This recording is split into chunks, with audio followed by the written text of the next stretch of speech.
सभी को नमस्कार। आज हम कुंडली के एक नए वीडियो के साथ उपस्थित हुए हैं आपके सामने, और इसमें विवाह विच्छेद या डाइवोर्स के क्या ज्योतिषीय योग होते हैं इस बारे में चर्चा करेंगे। दोस्तों, आपको जैसे मालूम है कि आज के समाज में डाइवोर्स के रेट्स जो है, नंबर ऑफ केसेस बढ़ते जा रहे हैं और हम कहीं ना कहीं वेस्टर्न मॉडल की तरफ अग्रसर हो रहे हैं, जहाँ पे डाइवोर्स के केसेस बहुत बड़ी संख्या में वहाँ पे होते हैं। वही स्थिति कमोबेश इंडिया में भी बनती जा रही।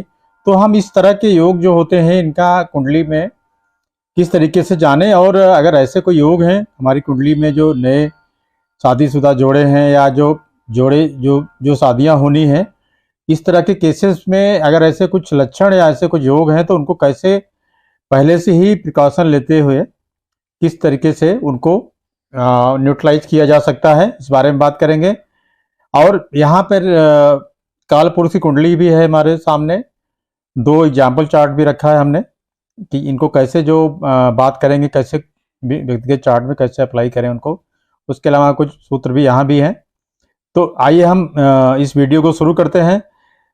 सभी को मेरे चैनल में सभी का हार्दिक स्वागत है, और आप मेरे चैनल को लाइक करें, सब्सक्राइब करें। अगर आपको वीडियो अच्छा लगता है तो इसको अधिक से अधिक शेयर करें, जिससे कि इस तरह के और वीडियो जो मैं बनाऊँ और आपको या जो भी आपके कलीग्स हैं, आप व्यूअर्स को उसका फायदा मिल सके। तो आइए शुरू करते हैं। सबसे पहले यहाँ पे काल पुरुष की कुंडली है, इसमें भाव देखेंगे कुछ इंपॉर्टेंट होते हैं। उसके अलावा इंटर रिलेशन जो होता है, कुछ प्लैनेट्स होते हैं। ये तीन तरह की स्थितियां हैं जिसके आधार पे हम जो है डाइवोर्स का योग होता है जो कुंडली में, उसके बारे में जानेंगे।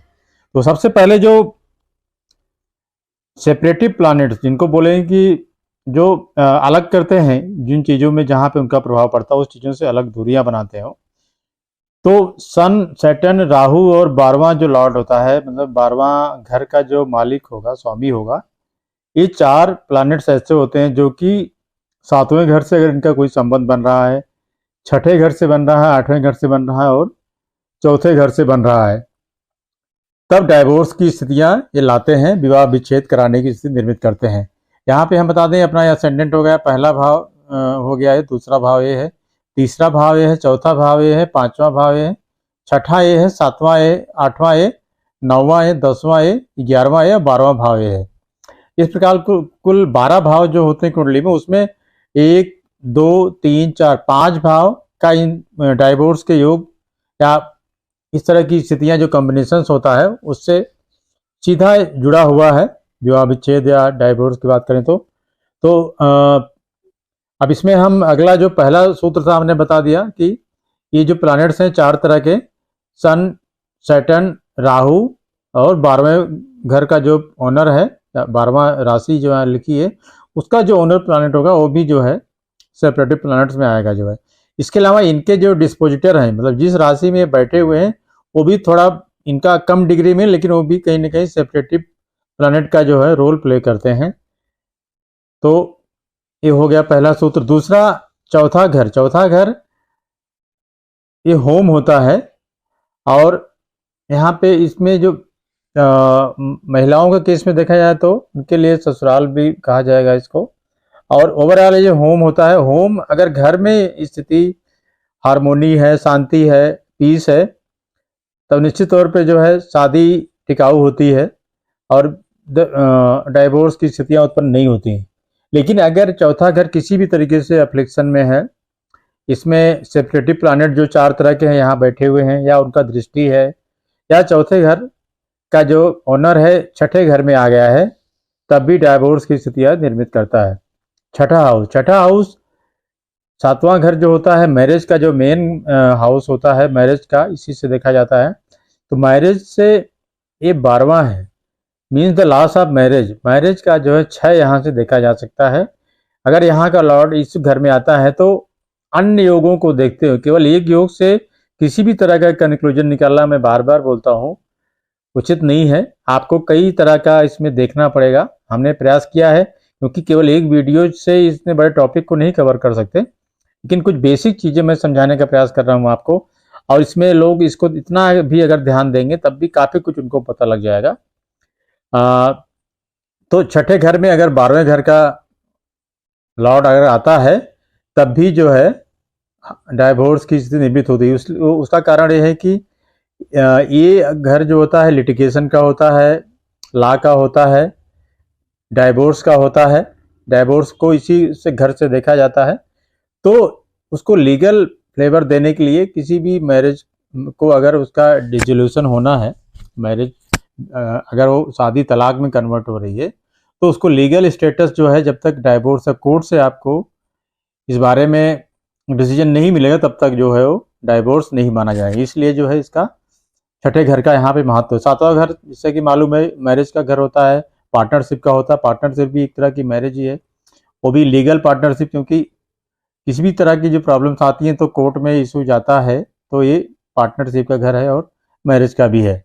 तो इसमें अगर ये चार जो सेपरेटिव प्लैनेट का इनका प्रभाव पड़ता है, उसके अलावा अन्य योग होते हैं, ऐसी स्थिति निर्मित होने पर निश्चित तौर पे डाइवोर्स या विवाह विच्छेद होता है, ये तय है। अब अगला जो घर है इसमें आठवां घर है। आठवां घर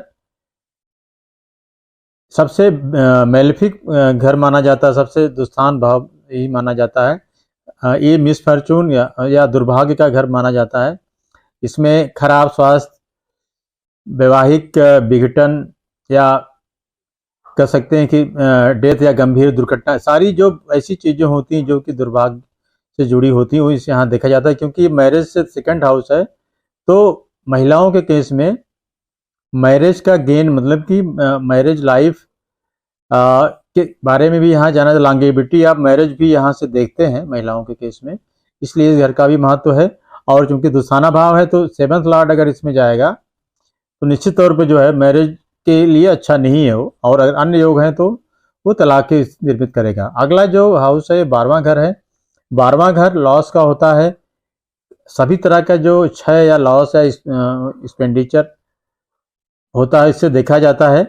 तो क्योंकि ये सातवें घर से जो होता है छठा होता है, और सातवां घर जो होता है 12वें से 8वां होता है। 6-8 का जो संबंध यहाँ बनता है, क्योंकि ये वैवाहिक यहाँ पे जो सैया सुख देखा जाता है, और ये मैरिज का घर होता है। तो निश्चित तौर पे 6-8 का संबंध अगर इन दोनों घरों के बीच में, लॉर्ड्स के बीच में होगा, तो मैरिज के लिए अच्छा नहीं है और तलाक जैसी स्थिति आ सकती है।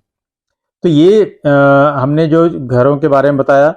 अब इसके अलावा चौथा और छठा घर जो है, इनमें अगर संबंध बनता है, मतलब यहाँ का लॉर्ड यहाँ पे आ जाता है, यहाँ का वहाँ जाता है, तब भी डाइवोर्स की स्थिति बनती, क्योंकि फैमिली जो मैटर्स हैं उसको कहीं ना कहीं कोर्ट में जा रहे हैं, एक लीगल एस्पेक्ट में या लीगल पहलू में जो है वो मैटर्स जा रहे हैं, कोर्ट में जा रहे हैं। तो निश्चित तौर पे ये अच्छी स्थिति नहीं है, और इसमें तलाक की नौबत आती है, तलाक की स्थिति निर्मित होती है।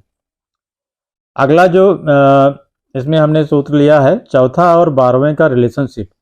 फोर्थ लॉर्ड अगर 12वें में हो या 12वां लॉर्ड अगर फोर्थ में हो, तब भी तलाक की स्थिति निर्मित होती है। लेकिन इसमें ये भी देखना है कि चौथा घर पे सेपरेटिव प्लैनेट्स का भी असर दिखना चाहिए, अफ्लिक्शन होना चाहिए, तभी डाइवोर्स की स्थिति आती है।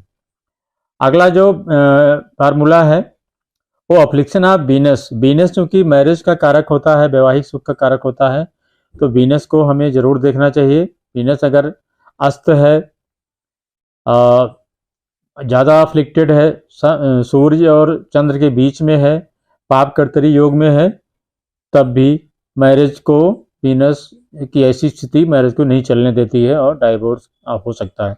तो ये कुछ जो हमने आपको सूत्र बताए, इसके अलावा बहुत सारे सूत्र हैं, ये बेसिक सूत्र थे। आपको जब भी कहीं देखना है कुंडली अपनी, अगर थोड़ा भी आपकी रुचि है, तो इस तरह की स्थितियां इसमें अगर हैं तो आपको जानना चाहिए कि ऐसी स्थिति निर्मित हो रही है, तो आपको कुंडली का अपने विश्लेषण कहीं करवाना चाहिए, और उससे उस स्थिति से बचने के लिए जो भी उपाय हो सकते हैं उपाय करना चाहिए। अब हम इन सब जो बातें हमने करी हैं, इनको कैसे व्यक्तिगत कुंडलियों में इनको अप्लाई किया जाए, ये हमने यहाँ पे 2 कुंडलियाँ हैं, 2 चार्ट हैं, ये दोनों महिलाओं की चार्ट है। यहाँ पे हमने देखा पहला चार्ट, यहाँ पे तुला लग्न है।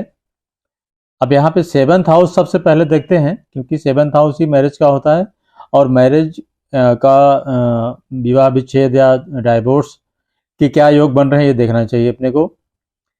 यहाँ पे हम देखेंगे कि राहु यहाँ पे जो सेपरेटिव प्लैनेट्स में आते हैं यहाँ बैठे हुए हैं और मून बैठे हुए हैं। वीनस यहाँ पे उच्च के हैं।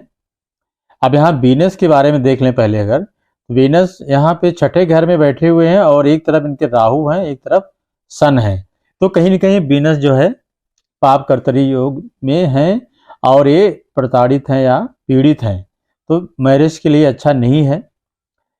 तो एक ये हो गया। दूसरा पहला और दूसरा 7वां और 12वें का संबंध देखते हैं हम। जो 7th लॉर्ड है मार्स है, यहाँ पे रेट्रोग्रेड होके बैठे हुए हैं 11वें भाव में, और जो 12th लॉर्ड है ये यहाँ पे 5वें भाव में बैठे हुए हैं। तो दो ये भी रेट्रोग्रेड हैं मरकरी। तो दोनों जो है प्लानेट रेट्रोग्रेड है, एक दूसरे को देख रहे हैं, तो इनके बीच में मतलब 7वें और 12वें के बीच में संबंध बन रहा है, जो कि अच्छा संबंध नहीं है क्योंकि दोनों रेट्रो हैं और ये घर भी अफ्लिक्टेड है। तो ये भी सेकंड जो है पॉइंट है, इसमें कहीं ना कहीं जो है ये इस स्थिति को जन्म दे रहा है।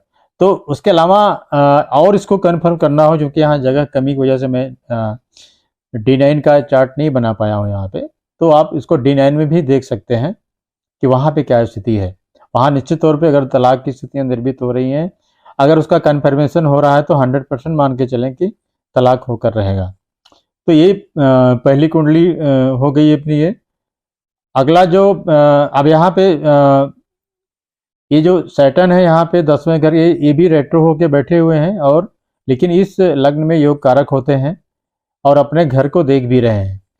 तो इस कारण से ये जो मैरिज है ये 15 साल तक चली, उसके बाद जो है विवाह विच्छेद हुआ। तो एक बहुत बड़ा कारण यहाँ पे शनि की वजह से 15 साल तक मैरिज चली जो है, उसके बाद फिर मैरिज तलाक हो गया जो है। अगला जो यहाँ पे चार्ट है भी एक महिला का चार्ट है। यहाँ भी आप देख सकते हैं कि छठे लॉर्ड हैं जो मरकरी हैं, वो जाके 8वें घर में बैठे हुए हैं। ठीक है, तो ये कहीं ना कहीं जो 7th लॉर्ड का छठे, 8वें और 12वें में जाना भी तलाक को की स्थिति निर्मित करता है। उसके अलावा यहाँ पे सैटर्न जो 10वें घर से 7वें भाव को देख रहे हैं, ये भी एक खराब स्थिति है। शनि क्योंकि सैटर्न और सन में जो है आपस में अच्छे संबंध नहीं होते, दुश्मन माने जाते हैं एक दूसरे के ज्योतिषीय रूप से।